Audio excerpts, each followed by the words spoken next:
Hello my dear students. In the last lecture we saw theorems in which we saw congruent chords subtend congruent arcs. बघा आपण मागच्या theorem मध्ये काय बघितलं होतं, जर असा सर्कल असेल त्याच्यामध्ये जर ही कॉर्ड आणि ही कॉर्ड जर इक्वल असेल तर कॉर्ड जर इक्वल तर हे जे आर्क आहेत बघा, हा arc this arc is congruent to this arc. जर कॉर्ड इक्वल तर आर्क इक्वल. आणि त्याच्या उलट पण बघितलं ऑपोजिट काय त्याचा कॉन्व्हर्स. जर आर्क हे इक्वल असतील तर त्या कॉर्ड सुद्धा इक्वल असतात. म्हणजे जर कॉर्ड इक्वल तर आर्क इक्वल, जर आर्क इक्वल तर कॉर्ड पण इक्वल असतं. Okay, now we will see examples. Practice set. We will start now practice set 3.3. See here, practice set 3.3. See here. The question is, बघा आता question काय दिलाय, question number 1. याच्यामध्ये अशा पद्धतीचा एक सर्कल दिलाय आपल्याला आणि या सर्कल मध्ये बघा here C is the center. C centre आहे बघा. इथे असा D दिलाय, इथे E दिलाय, इकडे F दिलाय बघा. D, here is D, E and here F. D E F, इथे G दिलाय बघा. G. आता काय म्हटलंय बघा, in figure 3.37 points G D E F. G D E F are concyclic points of a circle with center C. G D E F concyclic कशाला म्हणतात बघा. कॉन्सायक्लिक चा मीनिंग काय, कॉन्सायक्लिक म्हणजे एका सर्कलवर असलेले जे एका सर्कलवर येतात त्यांना म्हणायचं concyclic. C O N concyclic बघा असं म्हणायचं कॉन्सायक्लिक. जर ते पॉइंट्स एका सर्कलवर आले त्यांना म्हणायचं कॉन्सायक्लिक. त्यांनी हे सांगितले G D E F are concyclic, एका सर्कलवर आहे. पुढे काय, मेजर अँगल ECF 70. ECF हा अँगल किती आहे, 70 डिग्री. हा वाला एवढा 70. Measure arc DGF 200. DGF बघा, DGF म्हणजे हा आर्क 200 दिला बघा इथपासून इथपर्यंत. हा इथून एवढा आर्क किती आहे, इथपासून एवढा मोजला तर किती येतो, हा एवढा 200 दिला आर्क. मग काय विचारलंय, find major R D. To find major R D. कोणता आर्क फाइंड करायचा आहे, DE म्हणजे हा वाला arc. DE is equals to what, दुसरं major R DF. Major R DEF is equals to what. बघा हा DE एक विचारला एवढा आणि परत DEF एवढा विचारला. आपण पहिला DE काढू नंतर परत DEF फाइंड करू. ओके, पहिले DE काढू नंतर EF काढू, हे दोन्ही ऍड केले म्हणजे DEF मिळतं. संपलं. आता काय करता येईल या क्वेश्चन मध्ये एकदा ते समजू घ्या. बघा काय दिलं आणि काय विचारलं. See here measure R D is equals to sorry measure R D किती. आता D म्हणजे हे पाहिजे आपल्याला, तर सिंपली आपण काय करू आता बघा, आपल्याकडे हा इथून एवढा तर 200 आहे, मग हा एवढा 70 म्हणजे हा पण 70 बघा, एवढं 70 म्हटलं हे पण 70 आणि इथून एवढं इथपर्यंत. म्हणजे प्रश्न मिटला. आता काय इथून एवढं इथपर्यंत मिळालं आपल्याला, हे 200 आणि हे 70 म्हणून हे 70 म्हणजे इथपर्यंत, हे टोटल इथून एवढं मिळालं आणि हे पाहिजे आपल्याला. माहिती आहे टोटल किती, 360. 360 मधनं एवढं मायनस केलं तर उरलेलं हे मिळालं. संपलं. कळलं. मग ते लिहायचं कसं बघा. मग पहिले हे सांगू आपण, measure arc EF is equal angle ECF is equal to measure arc EF. बघा सोल्युशन, सोल्युशन मध्ये बघा measure arc EF, measure arc EF is equal to measure arc कोणता EF, हा EF आहे. Measure arc is equal to measure angle ECF. ECF measure angle ECF. बघा बरं, major arc EF कळतोय का, EF कुठे बघा ना, हा मेजर आर EF हा EF आहे. मेजर आर त्याचं किती येते is equal to measure angle ECF. ECF ह्याच्या इतका, ECF इतका बरोबर आहे. मग आता EF is equal to ECF हे दोन इक्वल आहेत बघा, 70 दॅट इज इक्वल टू हे दोन इक्वल. ह्याला रिझन द्या आपल्याला काय, हा आर्क आणि अँगल कसं काय इक्वल, तर definition of measure of arc आताच लिहून दाखवलं मी तुम्हाला बघा काय डेफिनेशन ऑफ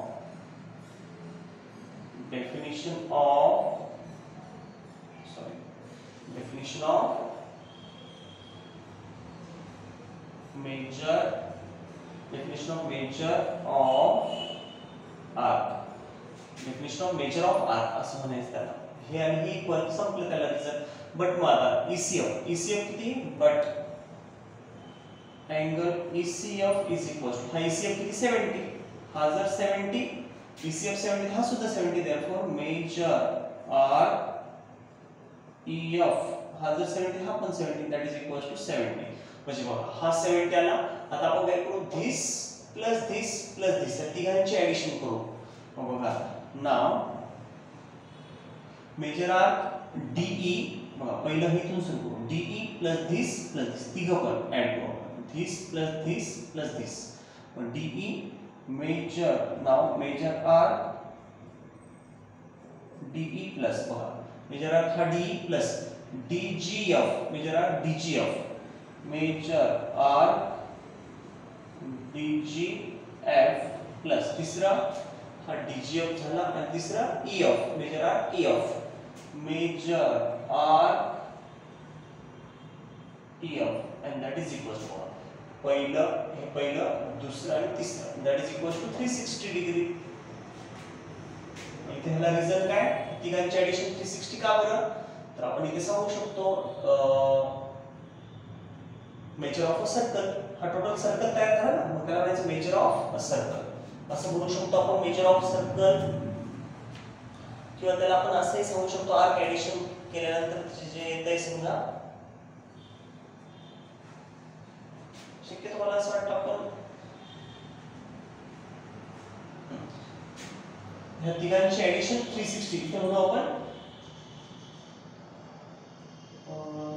हेच measure of a circle is 360 measure of a circle is 360 degree हा सर्कलच बनलाय ना टोटल तिघांचं मिळून चला आता व्हॅल्यू टाका measure arc D measure arc DE plus D ची व्हॅल्यू माहिती DGF माहिती ना DGF किती 200 दॅट आपण इथे 200 प्लस तिसरं काय GF किती सॉरी EF किती 70 इथे आपण इथे 70 and that is equals to 360 आता चला measure arc DE is equals to हा 200 plus 70 270 तिकडे घ्या मायनस करा 360 minus 270 that is equals to 90 degree कळतंय का बघा बरं म्हणजेच आपल्याला measure arc so we got here major arc D equals to 90 degree आपल्याला हा 90 डिग्री मिळाला D बरोबर हा D equals to 90 आपल्याला हा किती मिळाला arc 90 हा D now we want here DEF मग DEF कसा DEF इथपर्यंत इथे लगेच सांगू now major arc DEF is equals to बघा बरं DEF हा arc is equals to काय D plus EF major arc D plus major arc EF हे DE plus EF या दोघांची सम त्याला काय म्हणायचं arc addition property arc addition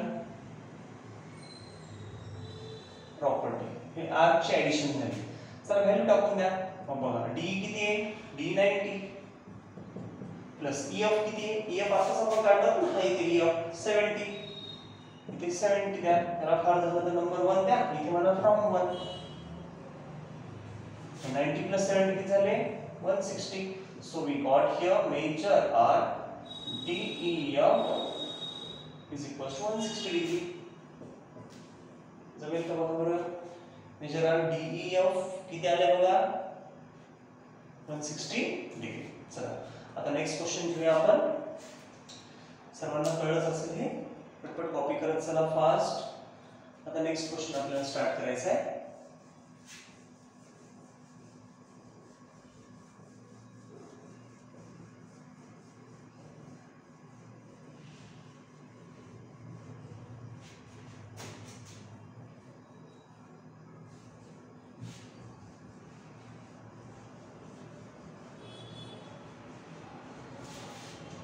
see the next question.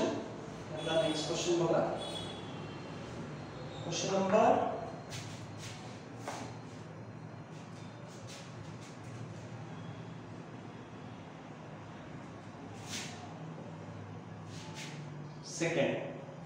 Second मध्ये काय दिले बघा बरं आता.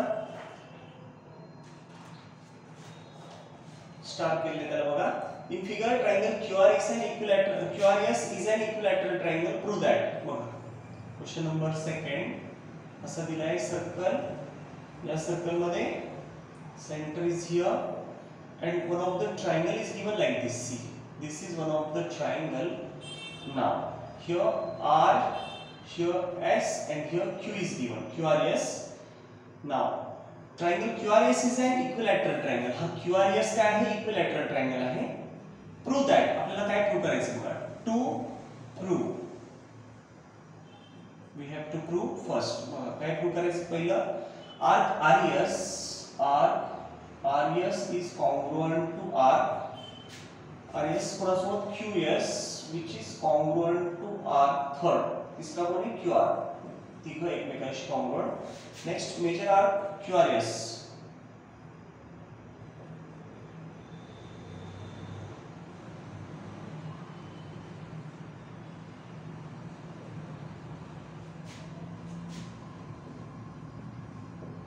To 40 degree. बघा बरं आता काय करता येईल इथे. सिंपल बघा. RS QS म्हणजे बघा हा RS हा QS आणि QR हा हे तिन्ही एक कॉन्ग्रुएंट दाखवायचे. हा आणि हा तिन्ही कॉन्ग्रुएंट. सिंपल. कारण हे बघा ही साइड इक्वल, त्या तिन्ही साइड इक्वल. मग त्यांनी सबटेंड केलेले आर्क सुद्धा इक्वल येते. बरोबर आहे. इथे आपण पहिलं काय सांगू. ट्रायंगल QRS प्रूफ बघायचं. खूप सिंपल आहे. फक्त समजून घ्या व्यवस्थित. काय सांगायचं. Triangle QRS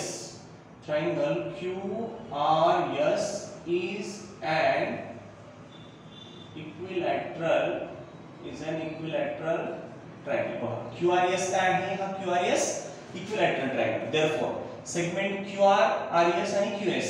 therefore segment QR congruent to segment QR कोणाशी congruent RS.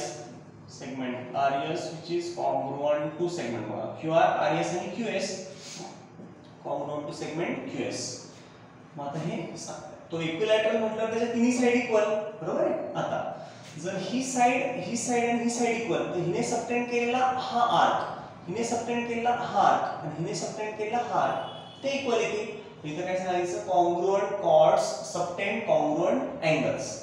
इथे बघा. therefore आर्क कोणता बघा. QR ने कोणता सबटेंड केला. QR ने आर्क QR. इथे म्हणायचं arc QR congruent to arc RS ने कोणता RS सबटेंड केला आहे. ह्या कॉर्ड ने हा. मग arc RS congruent to QS ने QS. ह्या QS कॉर्ड ने हा QS. मग आर्क QS हे तिन्ही इक्वल आहे. ह्या तीन इक्वल त्यांनी सबटेंड केले. ह्या आर्क सुद्धा इक्वल. इथे म्हणायचं congruent chords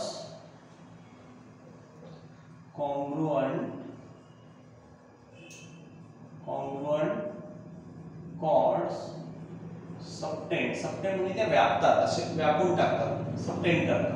congruent chords subtend congruent angles. congruent chords subtend congruent arcs. Arc subtend करतात. किंवा आपण असे म्हणू शकतो arcs corresponding to congruent chords.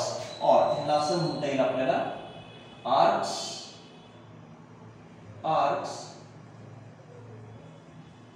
corresponding to congruent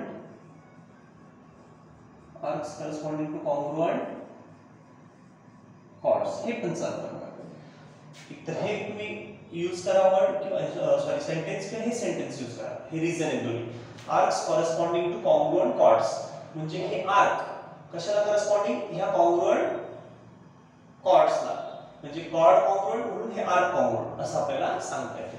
okay. आणि झालं. आपल्याला हे पहिलं तर प्रूव्ह झालं. हे कॉर्ड इक्वल म्हणून आर्क इक्वल संपलं. आता क्यू आर एस आपल्याला हा क्यू आर एस हा आर्क काढायचा आहे. क्यू आर एस आपण काय करूया, हे आता हे जे इक्वल दाखवलं आपण, हे पहिलं झालं, आता फर्स्ट झालं, आता सेकंड घेऊ. सेकंड पार्ट इथं काय करू आपण, हे तिन्ही आर्क इथे घेऊ. Arc Q R is major arc असं म्हणू आपण त्यांचं माप. Major arc Q R is equals to major arc R S is equals to major arc तिसरं Q S R Q S, हे तिन्ही equal and that is equals to x असं म्हणूया. हे तिन्ही आर्क, पहिला आर्क, दुसरा आर्क, तिसरा आर्क, हे तिन्ही arc equal and that is equals to x. ते काय आहे, x आहे. त्या प्रत्येकाची आपण व्हॅल्यू x घेतली. इथं फार नंतर ह्याला नंबर 1 द्या आणि इथे म्हणा फ्रॉम 1 1 वरून आपण इकडे घेतलं ते आपण फ्रॉम 1. आता बघा बरं, खूप सिंपल थिंग आहे. इथे काय करायचं, तिघांची ऍडिशन बघा, QR RS आणि QS तिघांची सम किती. देयरफॉर मेजर R कोणता QR plus major R RS plus तिसरा major R QS major R QS and that is equals to what 360 degree. का बरं, तिघांची ऍडिशन केली तर कंप्लीट सर्कल. ते सांगा ना कसं काय, measure of a circle is 360 degree. हे सर्कलच मेजर झालं तिन्ही मिळून. मग आता ह्याची व्हॅल्यू, हे पण x आहे, हे सगळेच x आपण इथून x प्लस x देयरफॉर ह्याची व्हॅल्यू x घेतली, हे सुद्धा x, हे सुद्धा x, तिन्ही x आहे. पण तिघं x प्लस x झाले इज इक्वल्स टू 360. मग देयरफॉर ह्याची ऍडिशन किती, 3x इज इक्वल्स टू 360. मग x किती, 3 ने याला डिवाइड केलं, 360 अपॉन 3. 3 1 जा 3 2 जा 0. म्हणजे x इज इक्वल्स टू काय आलं, 120 डिग्री आलं. x काय आलं, 120 डिग्री. जर x 120 असेल, लक्षात घ्या x इज इक्वल्स टू काय, 120 डिग्री. आपल्याला काय फाइंड करायचंय, QRS. बघा आता QRS, तो QRS कोणता, QRS बघा, measure arc QRS is equals to, बघा बरं काय, QRS QR plus RS measure arc QR plus measure arc RS QR plus RS, याला म्हणायचं arc addition property. Arc addition property. आता बघा QR किती आहे, QR ला आपण x मानलं, QR x प्लस RS किती, तो पण x आणि हा is equals to QRS. x plus x 2x, but what is the value of x? Therefore here that is equals to 2x, but x is what, 120. So here 120 into 2 240. आणि ते कशाचं आहे, measure arc QRS, measure arc QRS, that is equals to 240 degree. कळलं काय केलंय, हे तिन्ही equal x 3x is equals to 360. So we got x equals to 120. जर x 120 असेल, हा 120 आपल्याला हा विचारला एवढा, 120 plus 120 that is 240. So we got QRS equals to 240 degree. कळलं सर्वांना. चला पटपट कॉपी करून घ्या मुलांनो, राईट फास्ट. आता नेक्स्ट जो आहे लास्ट क्वेश्चन याच्यामध्ये दिलाय बघा, तो एक बघूया आपण. क्वेश्चन नंबर 3 काय म्हटलं त्याच्यामध्ये बघा बरं. क्वेश्चन नंबर 3 बघूया आपण आता. 3.3 मधला थर्ड क्वेश्चन. सिंपल आहे तो पण. तो बघा आता काय करायचं त्यामध्ये. See third question.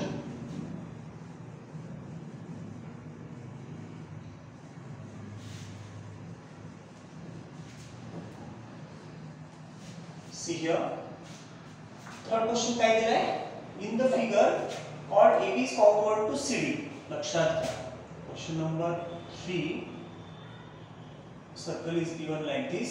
In this circle, this first chord is AB and second chord is CD. बघा, A, B, C, D अशा दोन chord दिले, A, B, C, D. Chord AB is congruent to chord CD. Given मध्ये chord AB congruent to chord CD. आणि prove काय करायचं बघा. To prove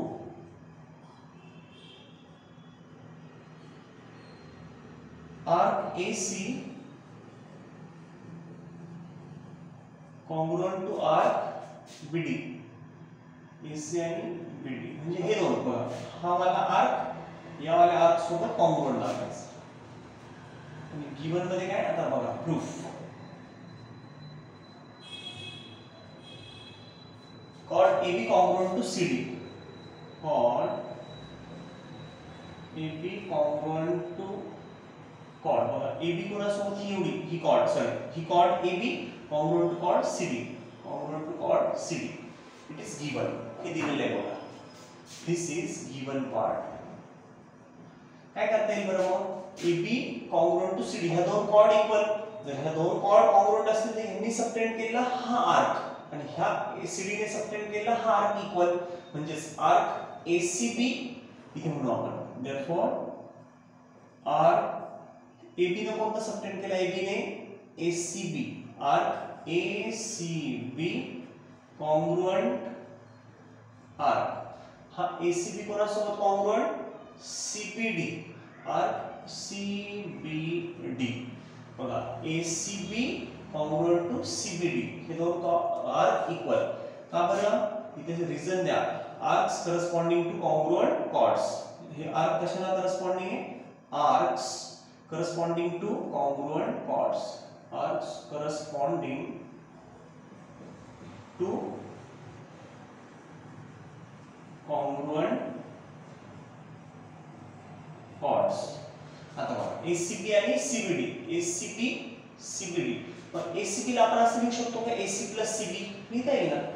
therefore major R AC plus major R CB. बघा बरं ACB म्हणजेच काय आर्क ACB. ACB म्हणजेच काय AC plus CB.